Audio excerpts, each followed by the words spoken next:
Okay, good morning. Today we are going to discuss the question number 8 and further questions of exercise 8.1 है.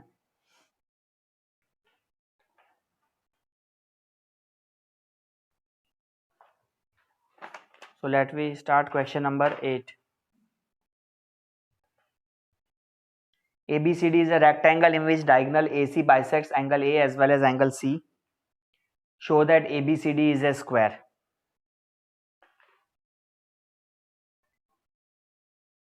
और साथ में second show करना है कि diagonal BD bisects angle B as well as angle D. ठीक है, सबसे पहले आप ABCD रेक्टेंगल बना लो.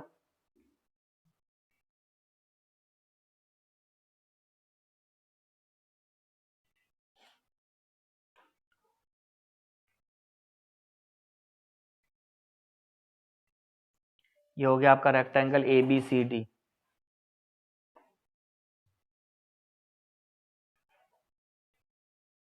इसका जो डायगोनल AC है वो क्या कर रहा है, बाइसेक्ट कर रहा है एंगल A और एंगल C को.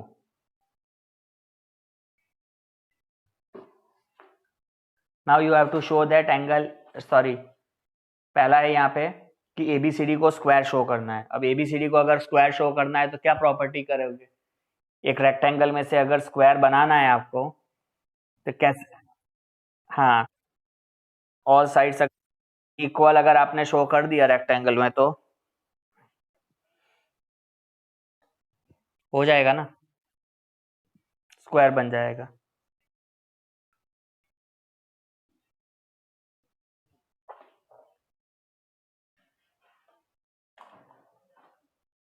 ठीक है, तो यहाँ पे कैसे करोगे,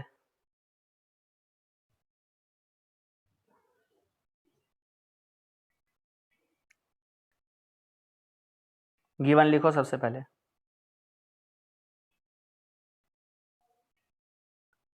rectangle ABCD is a rectangle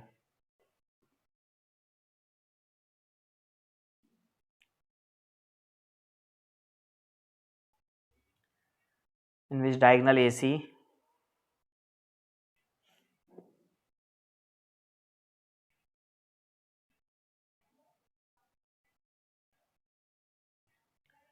bisects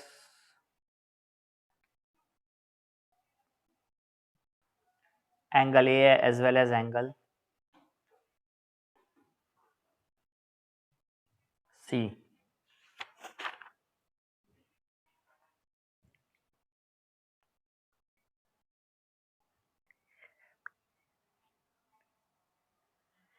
चलो यहाँ पे एक दूसरा डायगोनल भी बना देते हैं BD.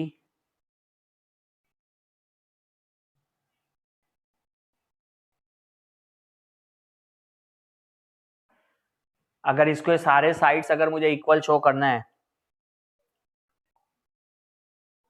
तो मेन क्या पर्पस होना चाहिए रेक्टेंगल में, एडजेसेंट साइड्स अगर हमने इक्वल शो कर दिए तो क्या हो जाएगा कि वो ऑल साइड्स इक्वल हो जाए.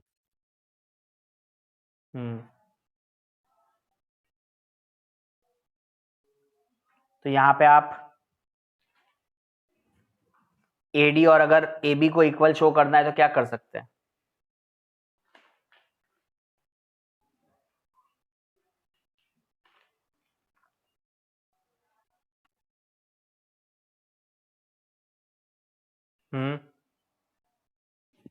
फिर तो उसको लेके क्या करोगे, ABD लेके,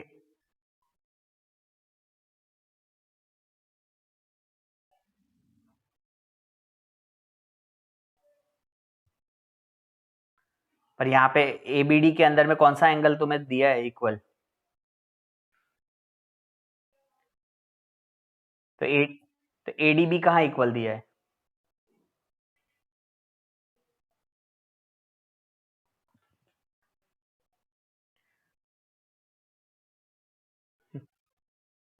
अरे तुमको कुछ भी यहाँ पे दिया नहीं है, तुम्हें सिर्फ यहाँ पे दिया है कि AC जो है वो बाइसेक्ट कर रहा है तुम्हारा angle A as well as angle C. अब AC को अगर बाइसेक्ट करवा रहे हो एंगल A और एंगल C में तो इसको हम यहाँ पे नाम लिख देते हैं एंगल 1 और ये हो गया एंगल ठीक है ना, ये 1 और 2 हमारा इक्वल है और यहाँ से हम लिख देते हैं 3 और 4। अब इतने सम्स हमने उस दिन किए, जो आगे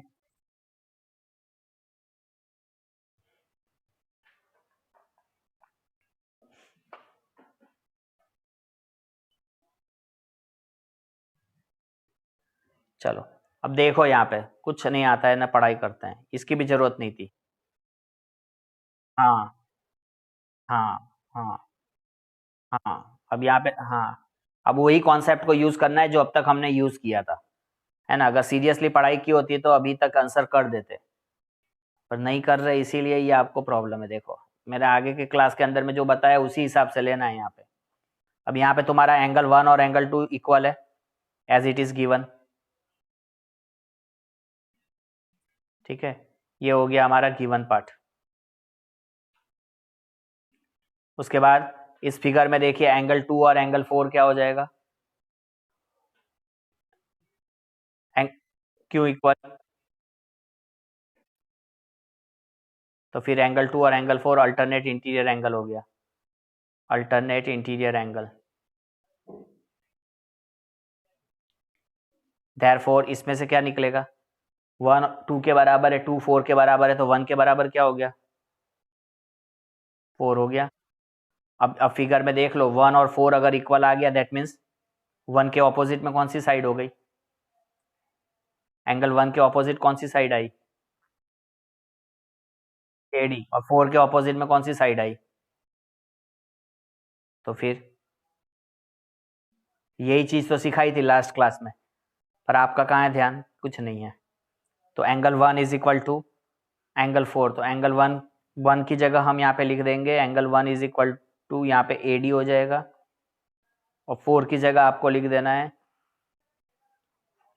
सी डी, या सी डी। रीजन लिखना है, रीजन क्या लिखना है, sides opposite to equal angles are equal, sides opposite to equal angles are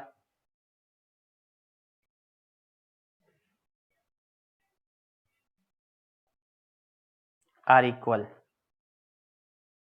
ठीक है, जब ए डी और सी डी इक्वल हो गया, देयरफॉर वी कैन से, यहाँ पे एडजेसेंट साइड्स इक्वल हो गए, adjacent sides of a rectangle are equal,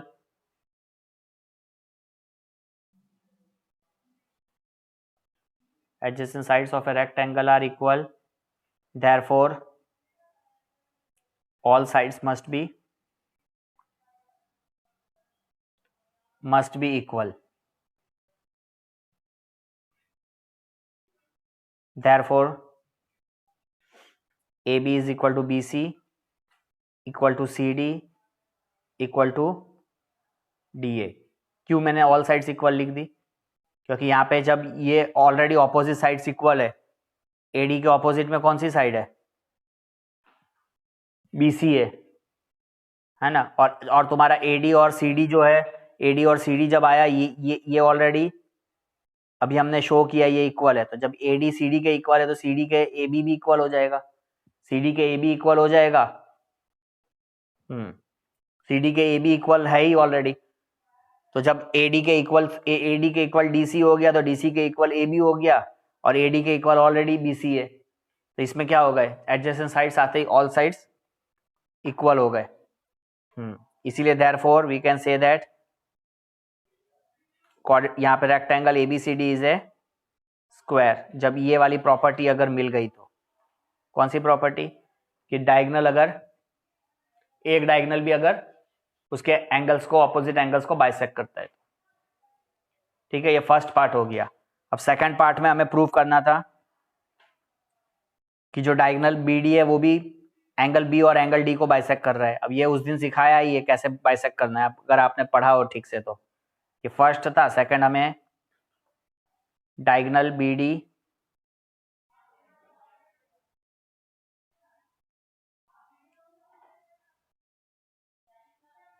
bisects angle B and angle क्या,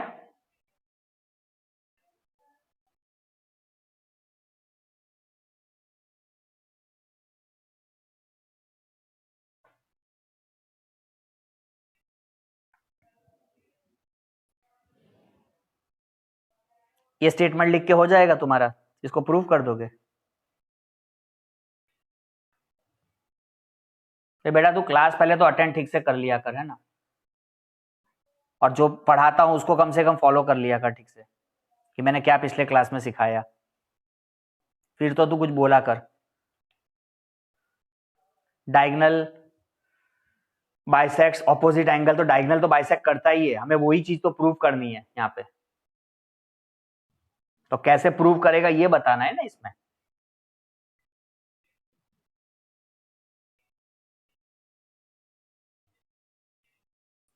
तो अब यहाँ पे कैसे प्रूव करेंगे इसको, ये आप लिख लोगे ए बी सी डी, फिर से फिगर बना देते हैं। अब यहाँ पे हमारा डायगोनल बीडी हमें शो करना है कि बीडी जो है वो एसी को बाइसेक्ट करे, एसी को नहीं sorry, diagonal BD angle B और एंगल डी को बाइसेक्ट करे, ठीक है ना। अब उस दिन जैसे सिखाया वैसे ही आपको अप्लाई करना है इसमें। यहाँ पे अपन एंगल का नाम दे देते हैं, ये हो गया 4, इधर हो गया एंगल 5, ये हो जाएगा 6 और ये हो जाएगा 4 5, इधर 6 7 कर देते हैं। नहीं 1 2 3 4 नहीं, 1 2 3 4 तो हमने आगे किया ना एक तरीके से। इसको 5 6 7 8 रोम्बस में हमने प्रूफ किया ही था। इसके आगे वाले जो क्वेश्चन था diagonal BD bisects angle B as well as angle D, जैसे हमने रोम्बस में किया था वैसे इधर करना है आपको, ठीक है ना। अभी ये क्या हो चुका है, स्क्वायर बन चुका है एक तरीके से। ये क्या है हमारे लिए, स्क्वायर है। तो स्क्वायर है तो अभी आपको इसमें शो क्या करना है, हमें एक तरीके से शो करना है यहाँ पे 2 क्या प्रूफ करने को बोला है कि एंगल 5 और एंगल 6 इक्वल है, और साथ में एंगल 7 और एंगल 8, ये प्रूव करना है। उस दिन क्या सिखाया था, जिन्होंने ध्यान दिया था फटाफट स्टेप्स बताओ, क्या स्टेप में लिखना है फर्स्ट?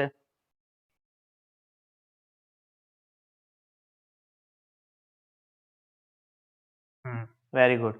तो in triangle A D B, अभी हमने थोड़ी देर पहले प्रूव कर दिया कि ये स्क्वायर है, इसका मतलब ये साइड और ये साइड इक्वल है, तो A D is equal to A B हो जाएगा। तो जब ए डी और ए बी इक्वल हुआ यहाँ पे, तो ए डी के ऑपोजिट में हमारा कौन सा एंगल है, एंगल 5, और ए बी के ऑपोजिट में कौन सा एंगल है, एंगल 7। सो ए डी के ऑपोजिट में एंगल 5 और ए बी के ऑपोजिट में एंगल 7। यहाँ पे उस दिन हमने रीजन भी लिखा था, क्या रीजन लिखा था, angles opposite to equal sides are equal. तो angles opposite to equal sides are equal.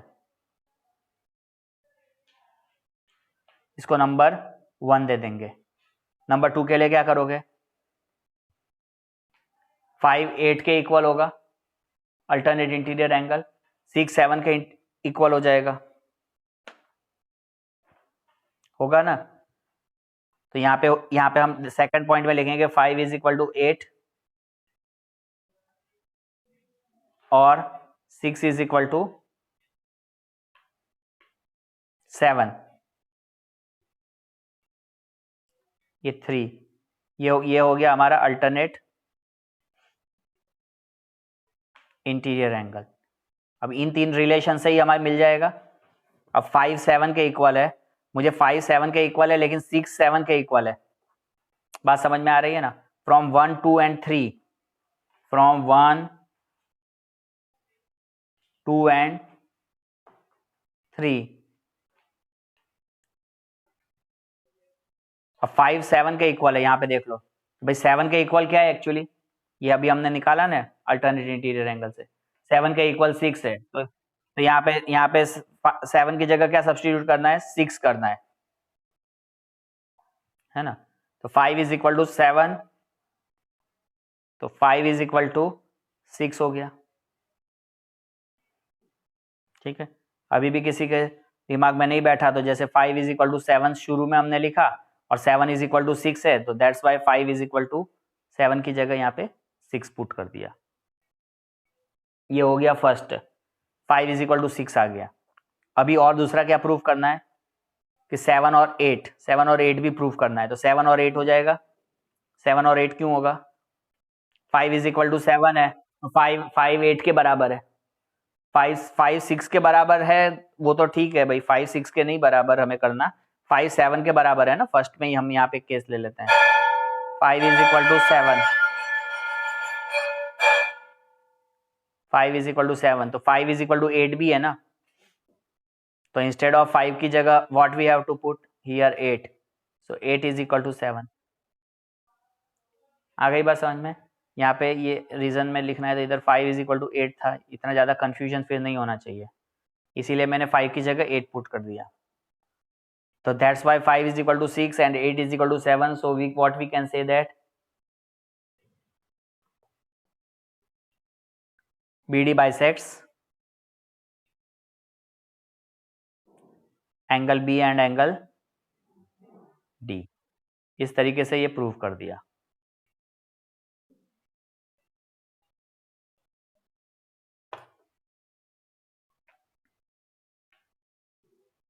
ठीक है,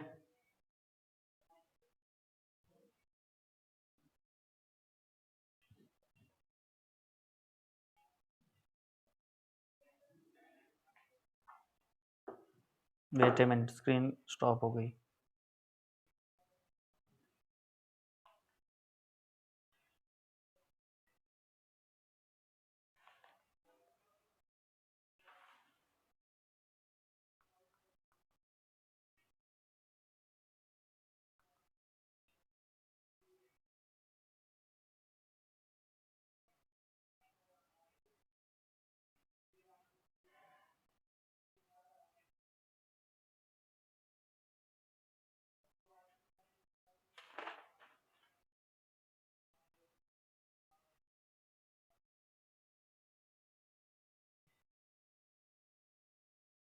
ठीक है, तो इस तरीके से BD bisects angle A B and angle D proof हो गया। 9,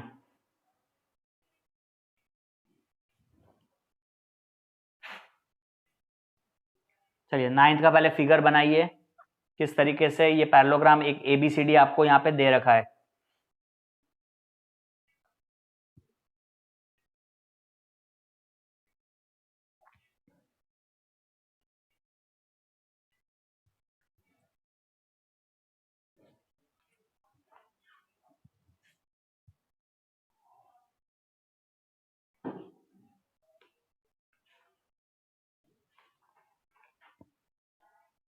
ये हो गया A, इधर D, यहाँ C, फिर B, इसके बाद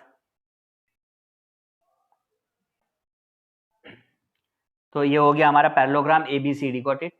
इसके बाद 2 points P and Q are on the diagonal BD such that DP is equal to PQ। तो जितना DP है यहाँ पे एक पॉइंट P ले लिया और उधर इधर ही एक पॉइंट बेटा आपने Q ले लिया, तो जितना DP है उतना ही आपका BQ है, करेक्ट। अब यहां से इसको ज्वाइन कर दो, AP then AQ then QC and last में PC, इस तरीके से। अब गिवन लिख लीजिए पहले तो सब चीजें कि क्या गिवन है, उसके बाद फिर हम एक एक पार्ट इसका प्रूफ कर देंगे। बहुत ही ईजी है प्रूफ करना, आप अपने खुद के नोटबुक में भी स्टार्ट कर सकते हैं क्वेश्चन पढ़ के फटाफट। तो गिवन के अंदर में हो गया यहाँ पे हमारा parallelogram ABCD,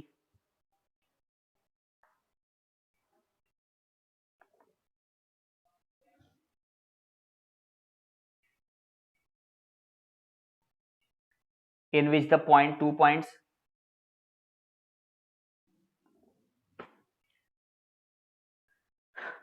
in which DP is equal to आपको गिवन है BQ, ठीक है।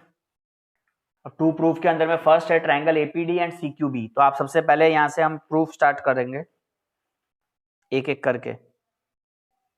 2 प्रूफ में आप लिख देंगे आपके जितने 5 स्टेटमेंट है वो। तो प्रूफ के अंदर में देखो, सबसे पहले अपना फर्स्ट पार्ट जो है in triangle APD and in triangle CQB, इसको कॉन्ग्रुएंट शो करना है आपको। फिगर में देखिए APD और CQB में क्या चीजें गिवन है।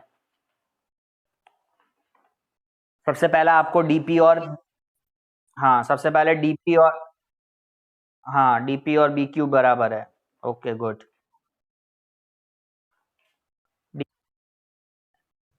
DP और BQ हो गया आपका given.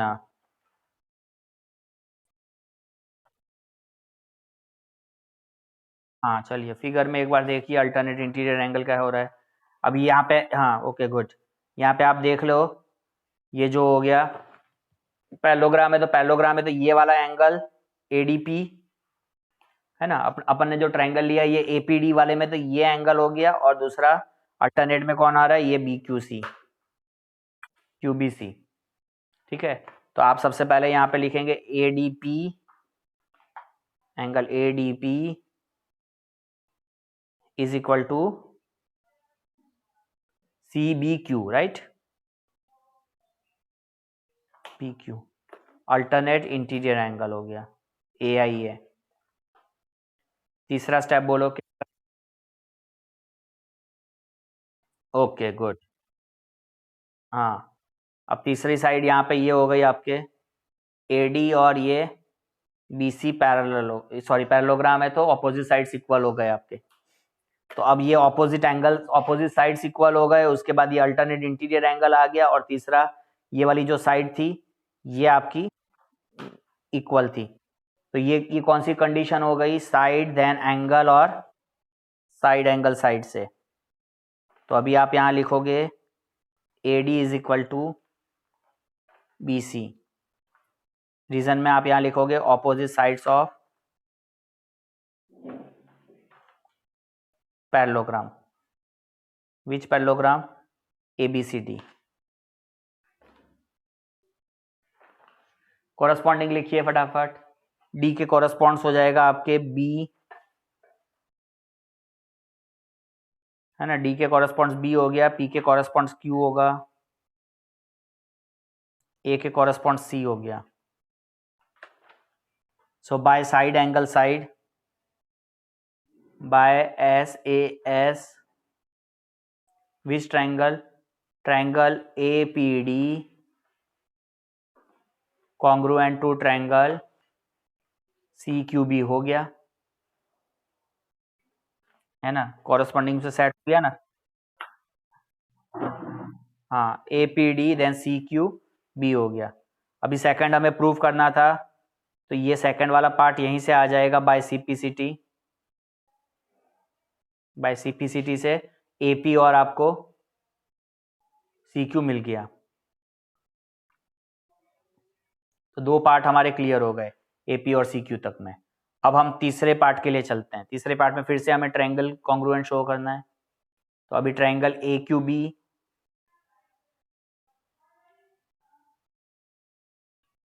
And in triangle CPD, ठीक है ना, AQB और CPD पे आई है। फिगर पे देखिए AQB कहाँ है हमारा, तो सेम उसी तरीके से होगा जैसे अभी किया। हाँ AQ है ना, ये वाला AQB और ये CPD, ये जैसे अभी सिखाया वैसे ही होगा। क्या क्या यहाँ पे कंडीशन लिखनी है, अभी एक बार फिगर को समझ लो, उसके बाद फिर हम स्टार्ट करते हैं। ये साइड और ये साइड हमारी ऑपोजिट साइड इक्वल हो जाएगी। इसके बाद इसका अल्टरनेट इंटीरियर एंगल कहाँ है, ये वाला एंगल और ये वाला एंगल और ये अल्टरनेट हो गए, करेक्ट ना। ये जो ब्लू कलर से मार्क किए ये अल्टरनेट इंटीरियर एंगल हो गए। और तीसरा ये BQ और PD वो गिवन ही है। हाँ ठीक है। हाँ तो अभी इसी कंडीशन को फॉलो करोगे। तो सबसे पहले यहाँ पे AQB के लिए हमने लिया BQ, तो BQ और आपको है ना BQ और DP आपको गिवन था, तो write down BQ is equal to DP, ये आपका गिवन हो गया। गिवन होने के बाद फिर आपको अल्टरनेट इंटीरियर एंगल लिखना था। अल्टरनेट इंटीरियर एंगल में कौन हो गया? एंगल, हाँ, A B Q is equal to angle C D P. ये हो गया A I A, alternate interior angle. तीसरा हो जाएगा बेटा जी साइड्स। तो ए बी, ठीक है, यहाँ पे आपने लिख दिया opposite sides of parallelogram A B C D. ये भी सेम ऐसे ऐसे हो गया ट्रायंगल कॉन्ग्रुएंट। यहाँ पे कॉरस्पॉन्डिंग लिखेंगे आप, बी कॉरस्पॉन्ड्स टू डी, ठीक है, बी डी के हो गया, क्यू के क्या हो जाएगा? तो बी डी के हो गया, क्यू के पी हो गया, और ए के क्या होगा बेटा? सी। तो यहाँ पे आप लिखेंगे बाय SAS कॉन्ग्रुएंस क्राइटेरिया एक triangle A Q B congruent to AQB then CPD, right? CPD, हाँ। और फिर आपको जो नेक्स्ट AQ और CP, CPCT से आ जाएगा फोर्थ पार्ट। हाँ, तो triangle AQB congruent to triangle CPD आपने लिखा ही है, तो by CPCT AQ is equal to आपका CP हो गया। ये हो गया आपका फोर्थ पॉइंट। अब फिफ्थ पॉइंट में कोई बता देगा APCQ को पैरेललोग्राम शो करना था। APCQ को पैरेललोग्राम शो करना था। Where is APCQ? See in figure APCQ, ये अंदर वाला APCQ को पैरेललोग्राम शो करना था। कैसे करेंगे जल्दी बोलो, APCQ पैरेललोग्राम कैसे आएगा? कोई नहीं, AP, हाँ, AP और CQ, यहाँ पे AP और CQ, चलो तुम बोलते हो तो लिख देते हैं AP और CQ यहाँ पे CPCT से इक्वल आया, और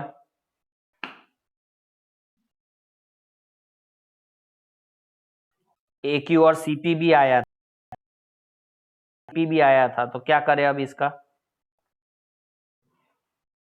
तो फिर पैरेललोग्राम क्यों होगा? अरे पैरेललोग्राम की ऑपोजिट साइड्स तो इक्वल होती है, तो वो तो रेक्टेंगल की भी हो सकती है, तो बट इसको पैरेललोग्राम क्यों देंगे? रीजन बोलो, रीजन में कुछ देखो, यहाँ पे टाइम पास नहीं करना है ना, पढ़ाई वढ़ाई करते नहीं है इसीलिए टाइम पास हो रहा है आप लोगों का, है ना। इतने सारे जिस दिन पहले दिन इतने सारे थियरम के स्टेटमेंट्स पढ़ाए थे, उसी में से एक बार रेफर करिए कि ये भी टाइम पास कर रहे हो बेटा, है ना, जो मन आ रहा है कुछ भी बोल रहे हैं। यहाँ तक तो सही हो गया कि ये तुम्हारा AP और CQ के ऑपोजिट साइड्स इक्वल हो गए, और यहाँ पे AQ और CP भी इक्वल हो गया। थियरम जितने लिखवाए थे ना, उसमें देखो स्टेटमेंट सारे थियरम के लिखे हो तो आपने। फर्स्ट प्रॉपर्टीज,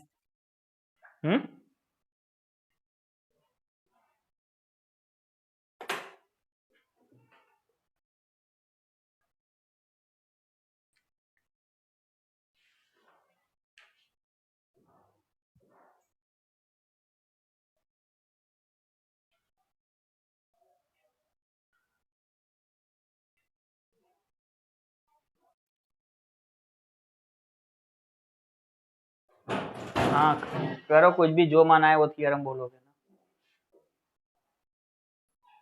ना।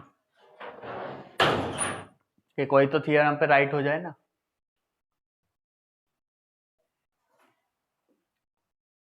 सीधी सी एक स्टेटमेंट लिखाया था थियरम का कि if each pair of opposite sides of a quadrilateral are equal then it is a parallelogram. अगर किसी भी क्वाड्रिलेटरल के हर एक पेयर, और हमने प्रूफ भी किया था उसको, अगर किसी भी क्वाड्रिलेटरल के हर एक पेयर ऑपोजिट साइड्स, हर एक पेयर के ऑपोजिट साइड्स अगर इक्वल होते हैं तो वो क्वाड्रिलेटरल क्या होता है? पैरेललोग्राम भी होता है ना, थर्ड या फोर्थ नंबर के थियरम में लिखवाया था, देख लो जरा, मिला?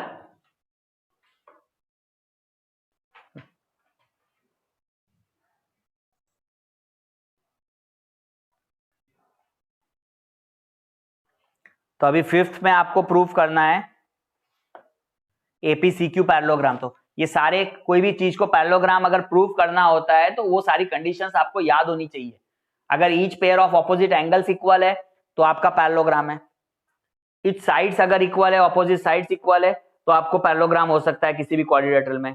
उसके बाद और क्या बताया था, अगर एक पेयर भी अगर ऑपोजिट साइड पैरेलल और इक्वल आ जाती है तो पैरेललोग्राम हो सकता है। अगर किसी क्वाड्रिलेटरल में डायगोनल्स बाइसेक्ट करते हैं तो वो पैरेललोग्राम हो सकता है। ये सारी प्रॉपर्टीज बताइए। तो अब यहाँ पे कौन सी प्रॉपर्टी आपकी सेटिस्फाई कर रही है कि इस क्वाड्रिलेटरल के अंदर में, in quadrilateral APCQ, in quadrilateral APCQ, AP is equal to क्या हो गया, सीक्यू है, और दूसरा AQ is equal to CP, जो हमने यहां पे अभी प्रूव्ड किया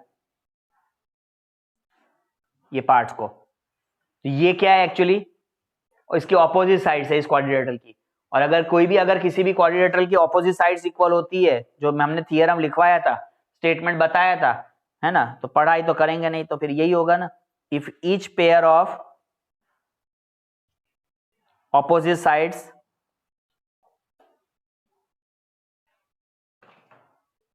ऑफ ए क्वाड्रिलेटरल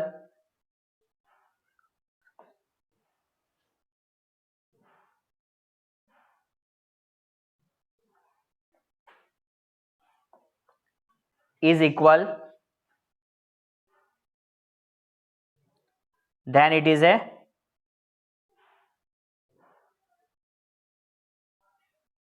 पैरेललोग्राम। ये स्टेटमेंट लिखवाया है,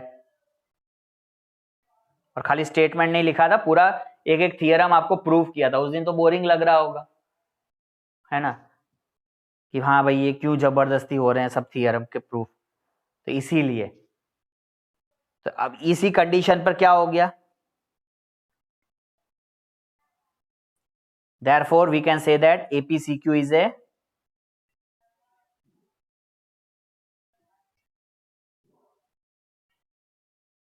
parallelogram।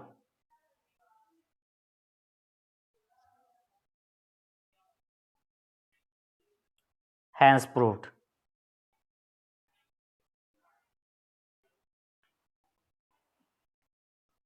हो गया?